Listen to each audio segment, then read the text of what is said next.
আজ আমরা জানব সেই সব পেশার কথা যার কোনোটা এখন বিলুপ্ত হয়েছে বা সংখ্যাতে এত কম যে বিলুপ্ত বলাই শ্রেয়। আসুন জেনে নেই সেই সব পেশার কথা।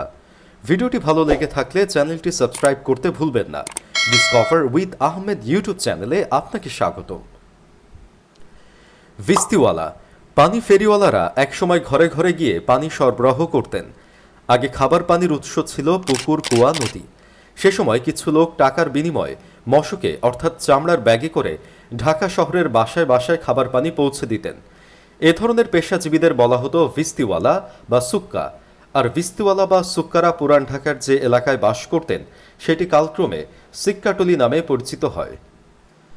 দাস্তান গড়িয়া, দাস্তান গড়িয়া ছিলেন এমন এক বিশেষ শ্রেণীর গল্পকথক যারা প্রাচীন ও মধ্যযুগীয় ভারতবর্ষে দাস্তান বা দীর্ঘ আখ্যান শোনানোর মাধ্যমে মানুষের মনোরঞ্জন করতেন। দাস্তান শব্দটি ফার্সি থেকে আগত, যার অর্থ গল্প বা আখ্যান, এবং গড়িয়া অর্থ নির্মাতা বা বলিয়াতা।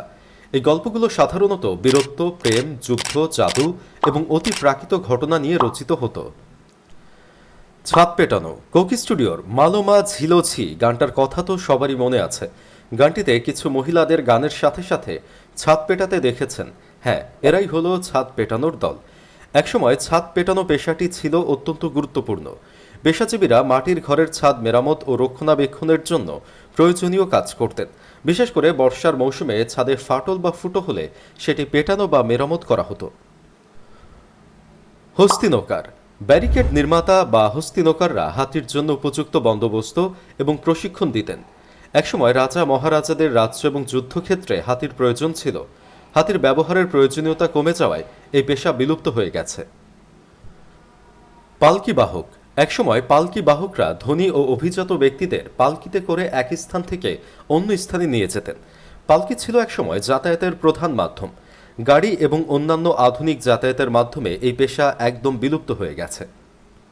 বাইজি, বাইজি হল ভারতীয় উপমহাদেশে একসময়কার জনপ্রিয় এবং সম্মানিত এক ধরনের পেশা, যা মূলত গান, নাচ এবং অন্যান্য বিনোদনমূলক কার্যকলাপের মাধ্যমে মানুষের মনোরঞ্জন করত। বিশেষ করে মুঘল আমলে এবং তার পরবর্তী সময়ে বাইজিরা রাজপ্রাসাদ এবং জমিদার বাড়ির বিয়ে বা উৎসবে গান, বাজনা এবং নাচের মাধ্যমে মানুষের মনোরঞ্জন করতেন। পাংখাওয়ালা, পাংখাওয়ালা ছিলেন এক ধরনের কর্মী যারা ব্রিটিশ শাসনামলে এবং তার পূর্বে ভারতবর্ষে ম্যানুয়াল পাংখা অর্থাৎ হাত পাখা চালানোর কাজ করতেন। পাংখাওয়ালারা সাধারণত বড় বড় ঘর বা অফিসে, বিশেষ করে রাজা, জমিদার বা ব্রিটিশ কর্মকর্তাদের বাসস্থানে কাজ করতেন। সাপুড়ে, মোঘল ঢাকা তো বটেই, ব্রিটিশ আমল পর্যন্ত ঢাকায় জলা জঙ্গলের অভাব ছিল না, ফলে সাপও ছিল প্রচুর, সাপুড়েও ছিল। তবে মূল শহর থেকে এই পেশা হারিয়ে গেছে। তাদের কাজ ছিল বাড়ি থেকে সাপ বের করা। বিশেষ করে গ্রামে বর্ষার শেষে সাপের প্রকোপ বেড়ে যেত। এ সময় বাড়ত তাদের কদর। তবে রাস্তাঘাটে ছোট ছোট বক্স হাতে সাপ আছে বলে ভয় দেখিয়ে এখন যারা টাকা তোলে তাদের সাপুড়ে বললে ভুল হবে, বরং তাদের পরিচয় বেদে হিসেবে। ধুনারি, তুলাধুনা একটি অতি প্রাচীন পেশা। তুলাধুনা করা পেশাজীবীরা লেপ, বালিশ এবং তোশক প্রস্তুত করতেন। অতীতে তারা গ্রামে শহরে বাড়িতে বাড়িতে গিয়ে তুলাধুনা এবং লেপ, বালিশ ইত্যাদি তৈরির কাজ করতেন। বর্তমানে ঢাকা শহরে এই পেশা বিলুপ্ত হয়ে গেছে। তবে তারা এখন লেপ, তোশক ইত্যাদি তৈরির বড় বড় দোকানে শ্রমিকের কাজ করে থাকেন। ঢাকা শহরের ধুনারিরা যারা মুসলমান তারা বিহার থেকে এসেছেন বলে জানা যায়।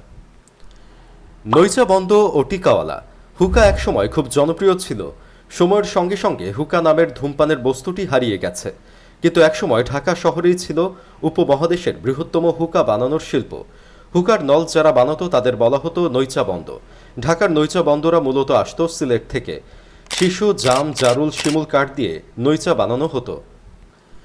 সিদ্ধি কারিগর, সিদ্ধি কারিগররা তামাক এবং অন্যান্য উপাদান মিশিয়ে বিশেষ ধরনের ধূমপান সামগ্রী তৈরি করতেন।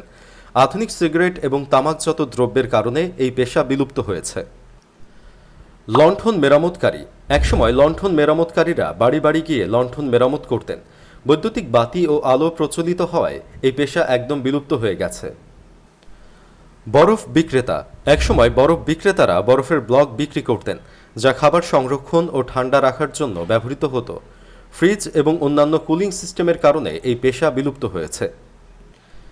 চিঠি লেখক, চিঠি লেখকরা বিভিন্ন মানুষের হয়ে চিঠি লিখতেন। পোস্টাল সার্ভিস এবং ইমেইলের প্রচলনের কারণে এই পেশা হারিয়ে গেছে। ল্যাম্প লাইটার বিদ্যুতের পূর্বে রাস্তার বাতি গ্যাস বা তেলের মাধ্যমে জ্বালানো হতো। ল্যাম্প লাইটাররা সন্ধ্যায় এসে বাতি জ্বালাতেন এবং ভোরে এসে তা নিভিয়ে দিতেন।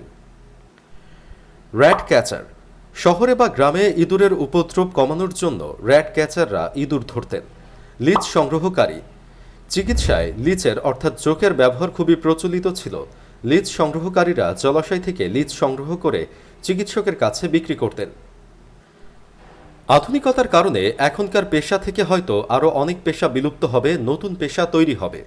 আপনাদের মতামত জানাতে কমেন্ট করুন। ভিডিওটি ভালো লাগলে লাইক দিন এবং আমাদের চ্যানেলটি সাবস্ক্রাইব করতে ভুলবেন না। ধন্যবাদ সবাইকে।